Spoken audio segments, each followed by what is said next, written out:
ఏపీలో సామాజిక పెన్షన్ల పంపిణీపైన ప్రభుత్వం మార్గదర్శకాలు విడుదల చేసింది. ముఖ్యమంత్రిగా చంద్రబాబు బాధ్యతలు చేపట్టిన తరువాత ఇచ్చిన హామీ మేరకు పెన్షన్ 4,000కు పెంచుతూ నిర్ణయం తీసుకున్నారు. వాలంటీర్ల వ్యవస్థతో కాకుండా సచివాలయ సిబ్బందితోనే పెన్షన్లు పంపిణీ చేయాలని ప్రభుత్వం నిర్ణయించింది. తాజాగా పెన్షన్ల పంపిణీకి సంబంధించి కాలపరిమితితో సహా మార్గదర్శకాలను ప్రభుత్వం ఖరారు చేస్తూ ఆదేశాలు వెలువడ్డాయి. ఎన్టీఆర్ భరోసా సామాజిక పెన్షన్ మొత్తాన్ని పెంచుతూ పంచాయతీరాజ్, గ్రామీణ అభివృద్ధి శాఖ ఉత్తర్వులు జారీ చేసింది. వృద్ధాప్య, వితంతు, చేనేత, కల్లుగీత కార్మికులు, మత్స్యకార, ఒంటరి మహిళలు, చెప్పులు కుట్టే వృత్తివారు, ట్రాన్స్జెండర్లు, ఏఆర్టీ, డప్పు కళాకారులు, ఆర్టిస్ట్ పెన్షన్దారులకు 3,000 నుంచి 4,000కు పెంచారు. దివ్యాంగులు, కుష్ఠిరోగులకు 3,000 నుంచి 6,000కు పెంచారు. పూర్తి వైకల్యం ఉన్న వారికి 5,000 నుంచి 15,000కు, తీవ్రమైన వ్యాధిగ్రస్తులకు, కిడ్నీ, లివర్, గుండె ట్రాన్స్ప్లాంట్ చేయించుకున్న వారు, డయాలసిస్ రోగులు తదితరులకు 5,000 నుంచి 10,000కు పెంచారు. పెంచిన పెన్షన్ ఏప్రిల్ 1 నుంచి అమల్లోకి వస్తుంది. జూలై 1న ఒక్కో పెన్షన్దారుడు 7,000 పొందే అవకాశం ఉంది. అనంతరం ప్రతి నెల 4,000 పెన్షన్ అందుకోనున్నారు.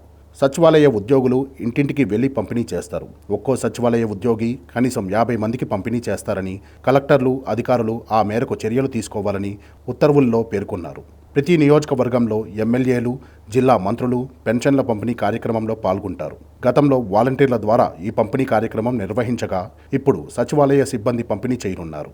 ప్రతి సచివాలయ పరిధిలో ఉదయం 6 గంటల నుంచి ప్రారంభించి వీలైనంత వరకు మొదటి రోజే అందరికీ నగదు అందించాలని స్పష్టం చేశారు. మిగిలిన వారికి రెండో రోజు అందించాలని సూచించారు. ఎప్పటిలాగానే హెచ్ఐవి బాధితులకు, ఇతర రాష్ట్రాల్లో చదువుకుంటున్న దివ్యాంగ విద్యార్థులకు బ్యాంకు ఖాతాల్లోనే పింఛను మొత్తాన్ని జమ చేయాలని నిర్దేశించారు. మొత్తంగా 2 రోజుల్లోనే పంపిణీ పూర్తి కావాలని పేర్కొన్నారు. పింఛన్ల పంపిణీ కార్యక్రమాన్ని జిల్లా కలెక్టర్లు నిరంతరం పరిశీలించాలని ప్రభుత్వ ఉత్తర్వుల్లో స్పష్టం చేసింది. ఆంధ్రప్రదేశ్ ముఖ్యమంత్రి నారా చంద్రబాబు నాయుడు పెన్షన్దారులకు లేఖ రాశారు. ప్రజల ఆశలు, ఆకాంక్షలు నెరవేర్చడమే తమ ప్రభుత్వ ప్రథమ కర్తవ్యమని అందులో పేర్కొన్నారు. మీ అందరి మద్దతుతో రాష్ట్రంలో ప్రజాప్రభుత్వం ఏర్పడింది. మీకు అండగా నిలుస్తూ సంక్షేమం చూసే ప్రజాప్రభుత్వం కొలువుదీరింది. మీ ఆశలు, ఆకాంక్షలను నెరవేర్చడమే తక్షణ కర్తవ్యం. ఎన్నికలకు ముందే మేనిఫెస్టోలో చెప్పినట్లు పెన్షన్ను ఒకేసారి 1,000 రూపాయలు పెంచాం.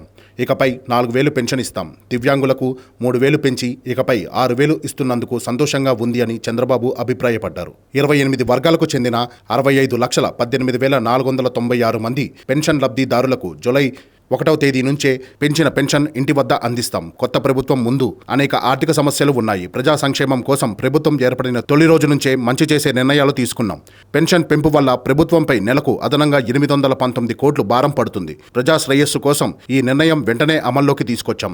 ఎన్నికల సమయంలో వికృత రాజకీయాల కోసం ఆనాటి అధికార పక్షం మిమ్మల్ని పెన్షన్ విషయంలో ఎంతో క్షోభకు గురిచేసింది. ఆ 3 నెలలు మీరు పెన్షన్ అందుకోవడానికి పడిన కష్టాలు చూసి నేను చలించిపోయా. మండు టెండలో వడగాల్పుల మధ్య మీరు పడిన అగచాట్లు చూశా. ఏప్రిల్ నెల నుంచే పెన్షన్ పెంపును వర్తింపజేస్తానని మాటిచ్చాం. ఏప్రిల్, మే, జూన్ నెలలకు కూడా పెంపును వర్తింపచేసి మీకు అందిస్తాం. 3 నెలలకు పెంచిన 3,000, జూలై నెల పెన్షన్ 4,000 కలిపి మొత్తం 7,000 మీ ఇంటికి వచ్చి ఇస్తున్నాం అని సీఎం చంద్రబాబు స్పష్టం చేశారు.